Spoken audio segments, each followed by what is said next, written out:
Okay, good evening. So I have the pleasure of introducing Jared Simon. Jared has created a service that I think a lot of you are going to use tonight. I'm pretty confident of that. Some of you probably already know it. Some of you are going to decide on it later. This has happened to me now, I think, 8 or 9 times. Once it happens to you, there's no going back. So the entrepreneurial community here, VCs, entrepreneurs, everybody else, everyone seems to always be talking about big markets. I know we talk about it a lot during discussions at our partnership meetings at USVP. You know, hey, you got to start a company that goes after a big market. And that's an interesting question. What's a big market? So how about a $90 billion market? That's a pretty big market. How about a market dominated by a handful of companies, old school companies, who don't innovate, their customers don't like them? How about going after a market like that? Well, that sounds pretty interesting. There is such a market. It's the $90 billion annual worldwide market for same-day hotel bookings. So what if somebody created a product in that market that leverages the convenience of the smartphone? Nothing goes better together than location and travel. So we've got these location-aware smartphones. What if somebody created a new product that enabled a service for consumers who are loving on-demand services and gave them a great way to get a hotel room with a simple and elegant user experience? And then finally, what if you could solve that problem in a way that the suppliers love? So the suppliers in this market obviously have a really interesting problem. It's called perishable inventory. They don't sell a hotel room tonight, that revenue's gone forever. Well, what if you could design something for them that they love? Well, as a VC, all of this sounded very interesting to me. It sounded like a great opportunity to build a really big, successful company in a market that hadn't seen any fundamental disruption for the better part of a decade. And so if only there was someone who would come up with a company like that, start a company like that. Jared Simon is one of those people. Let me just quickly tell you a little bit about Jared. After his undergraduate degree at Texas and his MBA at Kellogg, he started his tech career at Orbitz, where he helped them launch a hotels business. An interesting thing, a lot of people probably forget, Orbitz was an airfare-only site until they figured out that you can't make money selling airline tickets. They got into hotels where all the margin is, and Jared was part of that. His time in a slow-moving corporation made him want to be an entrepreneur. So he packed up, he came here, he joined a team that was launching Turn Here, the video marketplace company that's now called SmartShoot. You know the little videos on the Yelp profiles for businesses, they make those. So Jared learned a lot about company building at Turn Here. Once it kind of ran its course, became clear that wasn't going to be his deal of the century. He returned to his travel e-commerce roots, hooked up with his friend Sam Shank, and started Hotel Tonight. As a frequent booker on Hotel Tonight, I can definitely tell you that it doesn't come as a surprise to me every time I hear people say, "Oh, Hotel Tonight, I love that app." You know, you hear this, and you may have heard this. I hear it, at dinner. I hear it on business trips. I hear it late at night at cocktail parties, and I wish I was at more late night cocktail parties. But I'll tell you, it's not just the consumers that love the app, but the team loves working at Hotel Tonight, and they love working with Jared. Very special guy, special entrepreneur. Certainly a privilege to be involved. Jared's in the process of creating the next great travel brand. Also, since a number of folks are raising money here, Jared's a great guy to talk to about how to raise a very successful round of venture capital. So let me invite Jared up for his speech.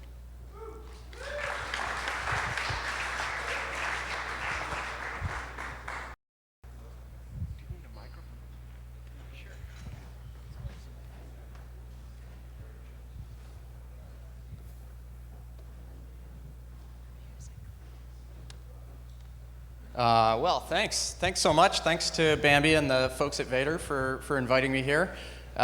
This is just a really cool event, and it's nice to take part.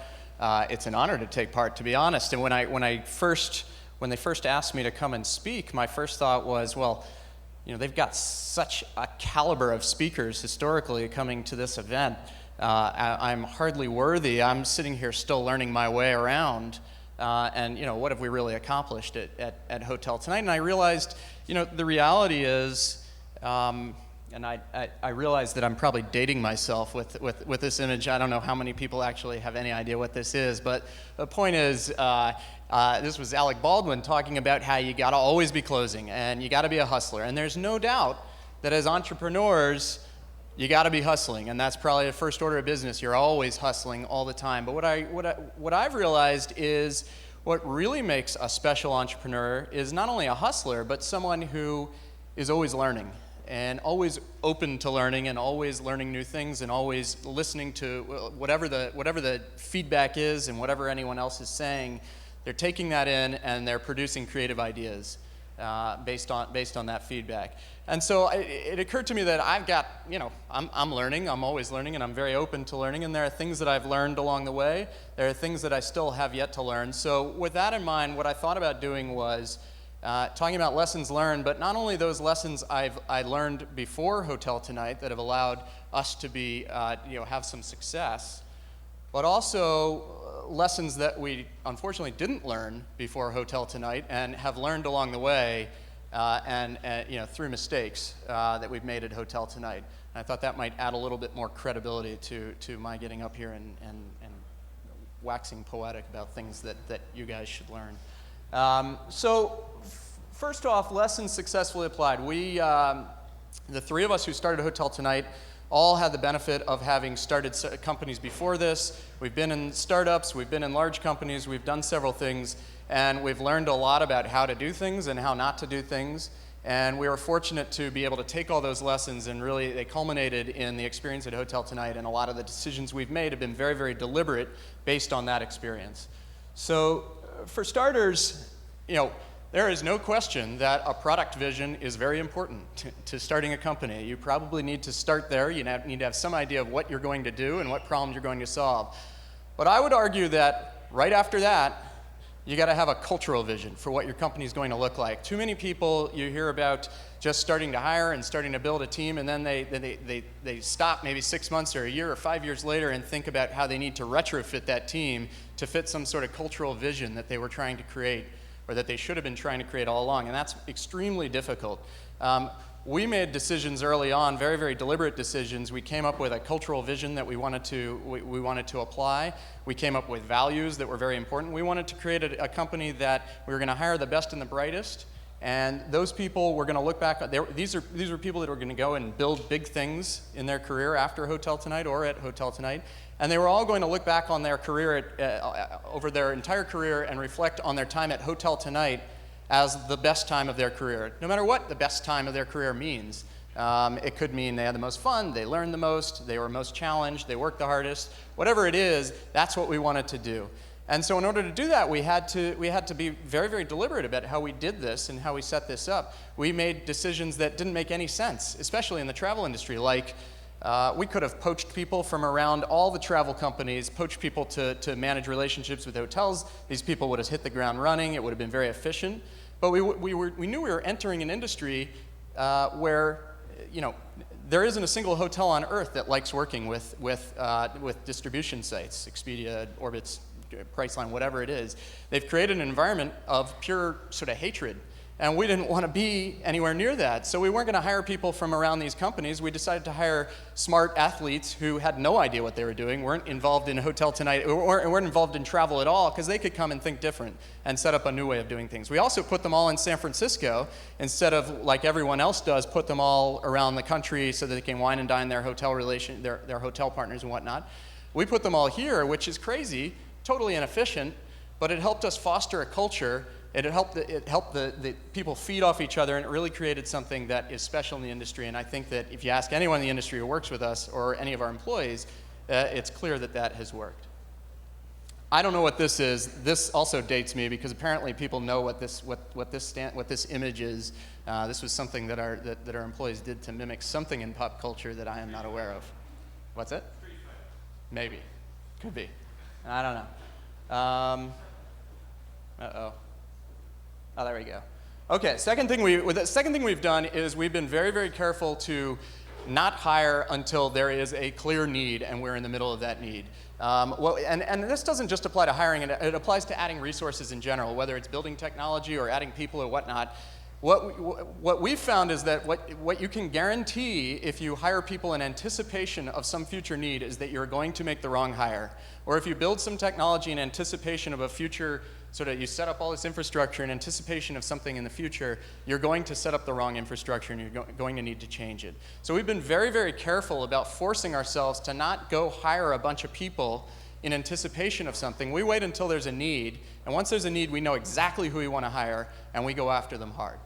And when we go after them, we don't compromise. Never, ever. Another pop culture reference that is going to date me is a movie in the 90s where the quote was, when there's doubt, there's no doubt. And I think that's really, really important with hiring. You figure out what you want, you figure out what your what's important in your culture and what your values are, and you find that person, and you don't accept anything less than that person. And if there's anything, we grew more slowly, and I think we pissed off some of our investors, growing more slowly than we could have grown, especially in the early days, because we refused to hire people who are second rate.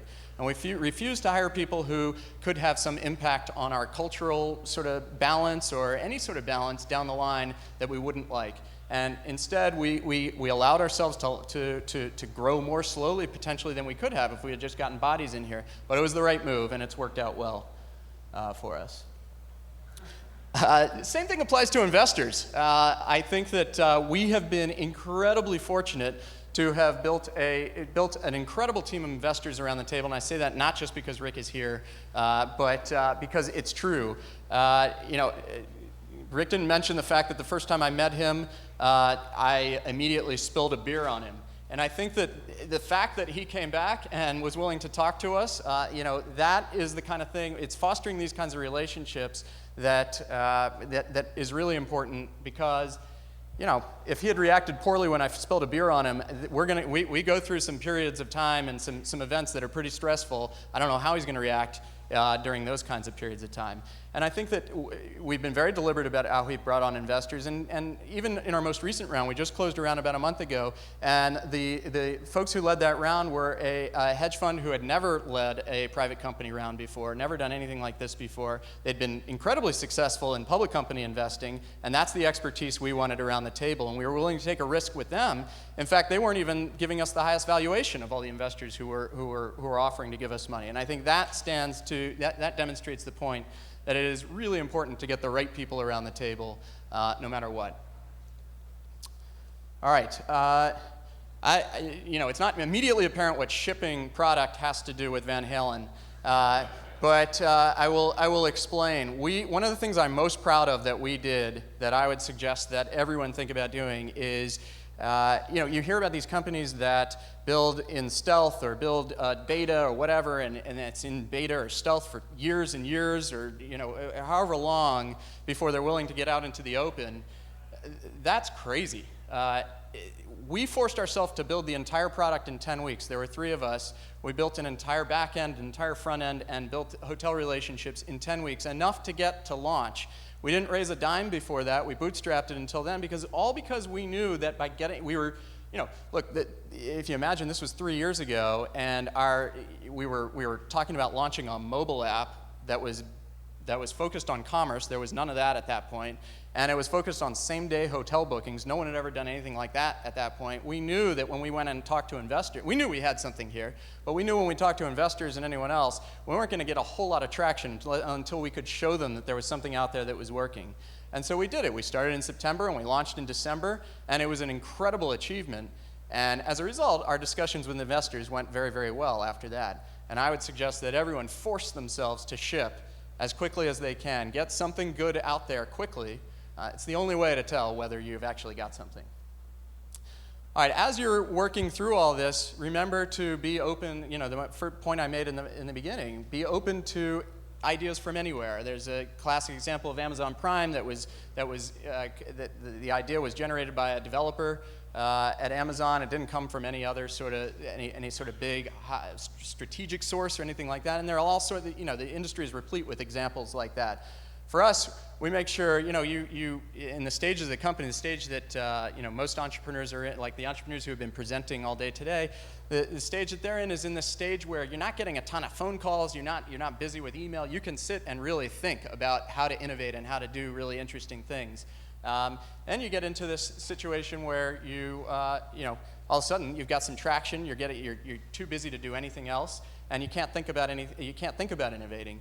The only way you hear about that stuff is by listening to your employees, listening to your investors, listening to your customers, and really acting on that stuff. This goes along with the same point. You get into this stage of life or at your company where you're working 150% of the time just to keep the lights on, just keep the company running because you're so busy. There's just too much to do. You got to be able to carve out time. Google is famous for the 20% rule. You got to be able to carve out time to think about things that are going to move the ball forward. And if you don't actively force yourself to do that, your time is taken up with stuff that just keeps the lights on and keeps the company moving every day.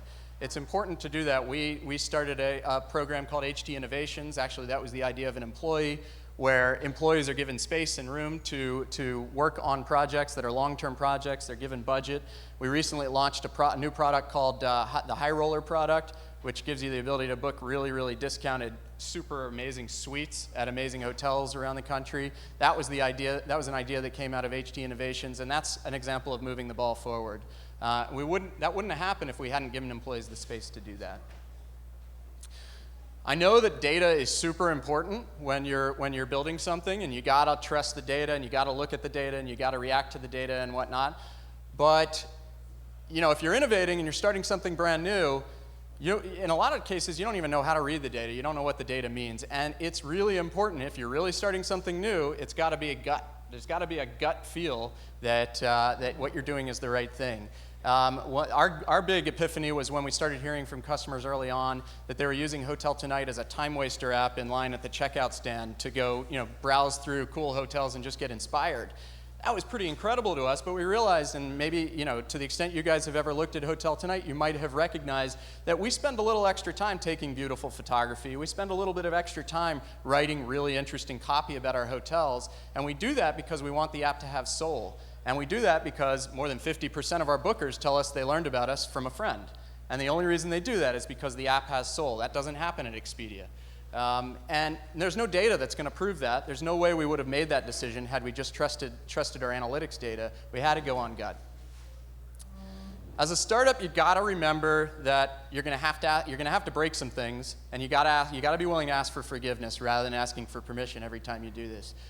In the early days, I mentioned we built the app in 10 weeks. When we launched, we heard from Apple that the app was approved, and in those days you didn't get to pick when you actually launched. Once they approved you, you were live. And so we looked at each other. It was 11 p.m. on a Tuesday night, and we were like, shit, we gotta launch now. And we're a marketplace, so we gotta have hotels on board and we gotta have users on board. Well, we didn't have enough hotels at that point, so we made up some hotels, and we copied some photos off of Google and put them up on the app. These were not made up hotels. These were real hotels that we were advertising on our app, and we had no relationship with. And we figured, it's free exposure for them. No one's going to book the first few days. People ended up booking, and I made some bookings on some other sites in order to accommodate them. That was a good problem to have, and we were willing to ask for forgiveness. For the first few months, we were giving people credits to like us on Facebook. Facebook apparently doesn't like that sort of thing and shut us down on Facebook. It's one of our most important social media channels, as you might expect. But those are the things you got to do. You got to scrap, and you got to be willing to ask for forgiveness. But, and this is probably, you've never heard an entrepreneur in Silicon Valley get up and say this. I mean, we all talk about disruption, and it's really cool to disrupt, and certainly I believe we have done that in this industry. But I would urge everyone there's a respectful way to do it, and I don't mean you got to be nice guys and walk around on eggshells, but you never know. The people who are the incumbents that you're trying to disrupt are smart people. That's why they're the incumbents. They've done something right, and they've gotten to a place where they are. Now, maybe you can do it better, and we believe we can do this better. But that's not to take away anything from what they've accomplished, and there's no telling when we're going to have to rely on one of them, when we're going to have to work with one of them, when they're going to come in and save the day for us at some point. And there's no reason to vilify those folks and to treat them as if they're not worth your time. And I've seen that countless times from entrepreneurs, and I just think it's a bad strategy. The last thing is, don't ever take yourself too seriously. This goes along with being open to what your employees say. And if you, as someone who's running a company, if you're willing to show your employees that you're fallible, that you're not some infallible person up here that doesn't make any mistakes, then they're going to be a whole lot more willing to be upfront with you about things they think and feedback they have about the company, and that can't be bad.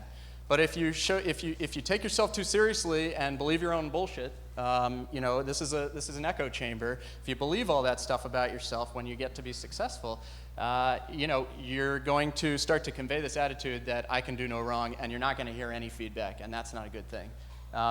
This was the first round capital holiday video where we made complete fools of ourselves in this Gangnam Style video. This was last Halloween, and this is my co-founder and I resurrecting a Hall & Oates album again. And I don't know what it is with these references that no one's going to get, but anyway,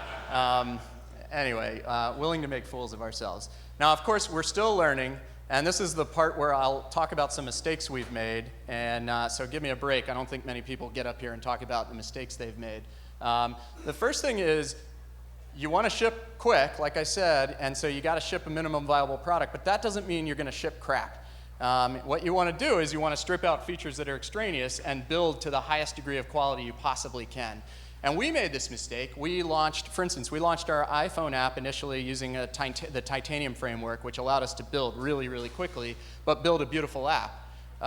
We ultimately had to rebuild it because it wasn't scalable, but that's okay. We got out quick with this with Titanium.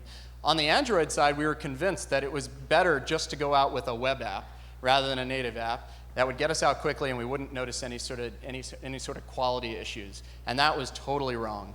The app was crap. We got killed in the reviews, and we had to quickly rebuild the whole thing. We've now rebuilt it. We've rebuilt all our apps, and they're all native and getting great reviews. That was a tough lesson to learn, though. We've made this mistake a few times. I've seen a lot of other people make it as well, mistaking technical proficiency for the right hire. So if you're hiring somebody, technical proficiency is table stakes. You got to get that, but you got to also find someone that's a fit, that gets along with people, that's passionate about your product. Otherwise, you're never going to see them through the tough times, and they're going to be mercenaries, and they're not going to last very long. And we've had this problem as well. Better to hire somebody who maybe is a step down on technical proficiency, but believes in what you're doing, and is someone you can get along with for long hours. That's a better way to do it.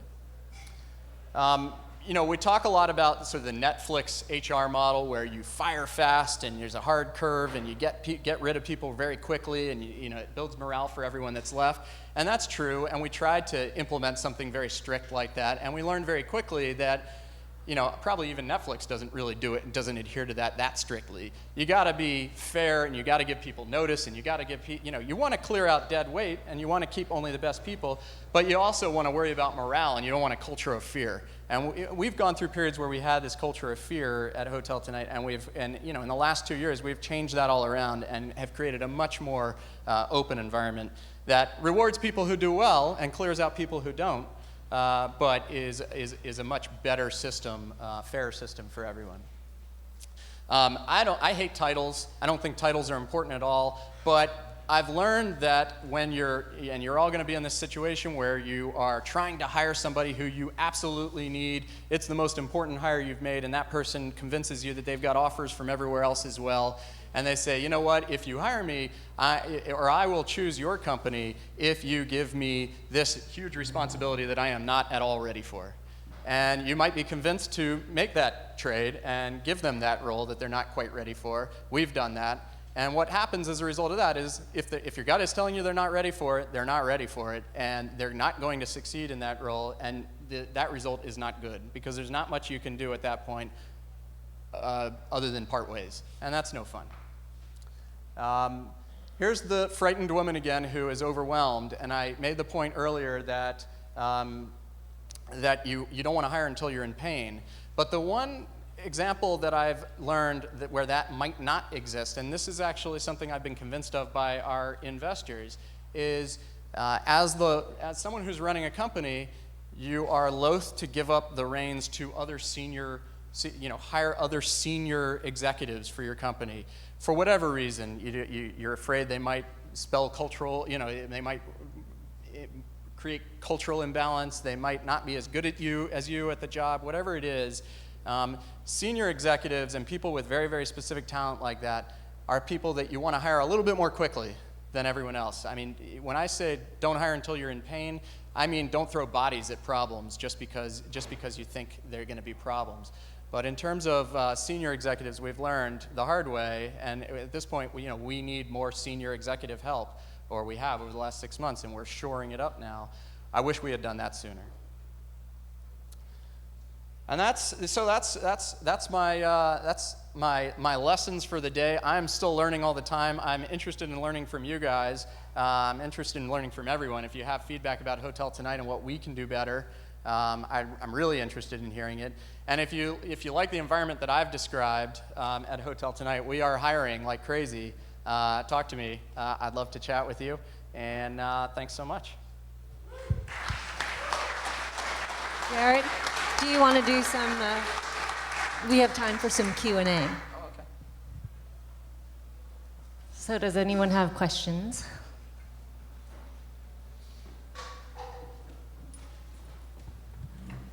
Your site is for same-day booking, isn't it? So you have a limited market. Yeah, it's just an app, too. There's no site. But, yeah. You coexist with the Expedias of the world and the others because you're really not competing for, like, vacationers. You're competing for filling rooms for individuals that are flexible. Yeah, and I think we are competing with the Expedias of the world. Their mobile apps, 70% of the bookings on their mobile apps are same day as well. So what we're trying to do is create a much better experience for those same day bookings, both for the hotels and for the customers.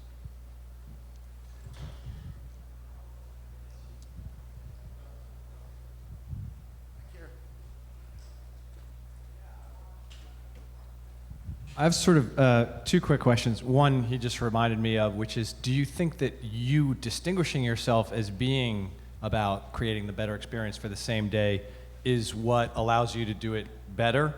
And why would you not, once you're successful doing that, have the next logical step to be to do it 2 days a week out and then just become Expedia? And a second quick question is just about hiring. When you're hiring and you're at the sort of level that you're at, do you like seeing entrepreneurs who have tried something themselves because they've proven themselves, or do you find that can be problematic because these are free thinkers who are just wanting to eventually do something themselves again?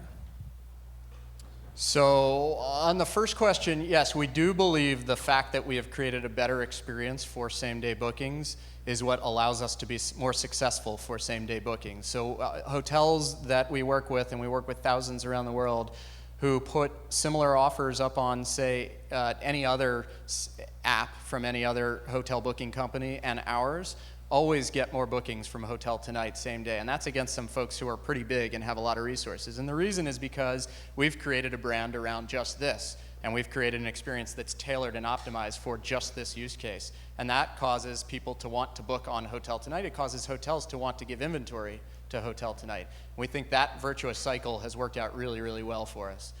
With regard to hiring talent, yeah, we're definitely interested in talking to people who are entrepreneurs. We like people who are scrappy. We like people who think outside the box and are creative. At the same time, we also want people who are team players. So we don't want someone who's never worked with anybody else. We want to create an environment where people like working with each other and they're interested in working on teams. Hi, Jared. You know, earlier you said you launched and developed a whole company and got some people to sign up within 10 weeks. How did you get around the chicken and egg problem in the beginning? Because it seems like for you to have inventory to get last minute deals, you have to have like a one-on-one relationship with the hotel inventory manager or whatever it is. How did you convince them to give you guys inventory when you just launched an app and didn't have that many users? Well, like I said, they were fake hotels.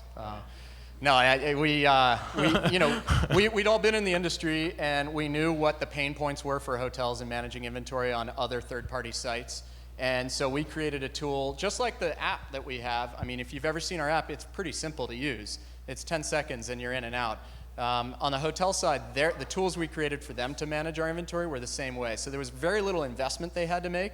We weren't forcing them to do anything. We weren't requiring anything. We weren't charging them unless we made a booking. And they had to invest very little time into managing Hotel Tonight. So they were willing to do it just to learn about this new mobile thing that was happening and to get some free exposure to an audience that they generally don't get exposure to. That was what created the initial demand for hotels to join the app. Now, once we started showing traction and showing some bookings, that's all it took to get that flywheel spinning. You've already worked on the same night hotel bookings. Are you going to be kind of leveraging that to do other same day bookings? Maybe experiences along with the hotels? Yeah, we could. I mean, what we've learned is we've developed a really unique skill set in managing, in helping suppliers of perishable inventory manage that inventory in real time to get it to consumers of that, or potential consumers of that perishable inventory. And there are lots of ways we can apply that knowledge and that expertise. We look at it as an option, and we're going to put it in our pocket and keep that as an option. Right now, the hotel industry is enormous. We have a huge opportunity in hotels. We're pretty laser focused on hotels because, but at some point, if we find that we're flatlining or we've perfected this product, which is a long way off, then we might consider ancillary sort of products that are sort of adjacent.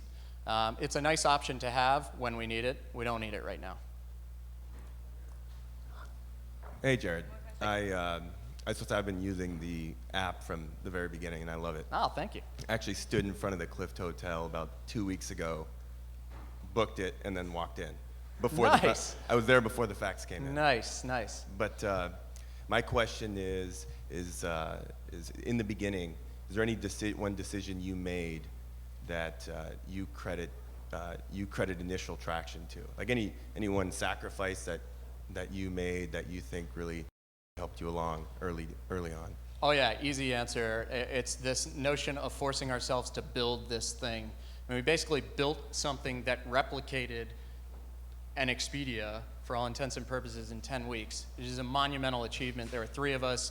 I focused on getting hotel relationships, one guy focused on building the technology, and one guy focused on getting customers spun up about it. I still look back on that, and if we could ever repeat that achievement, I just don't know that I'll ever be able to repeat that achievement, and that's what got us off the ground. We could have languished building the perfect product for months or years. It took forcing ourselves to get that done, and I think that's something I'm really proud of. Well, I think we can go on for a long time. I just actually spoke to Jared, visited him at his offices, which are pretty sweet. You have a bar, a full-on bar. It looks like the W Hotel. It's not there. It's a full-on bar. It's a full-on bar, and I went there. I was going to speak to him for an hour, and I ended up having lunch, and so it's a great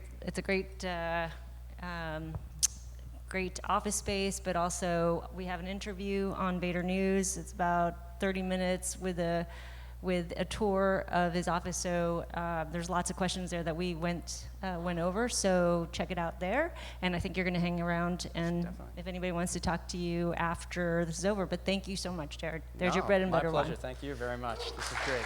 Thanks.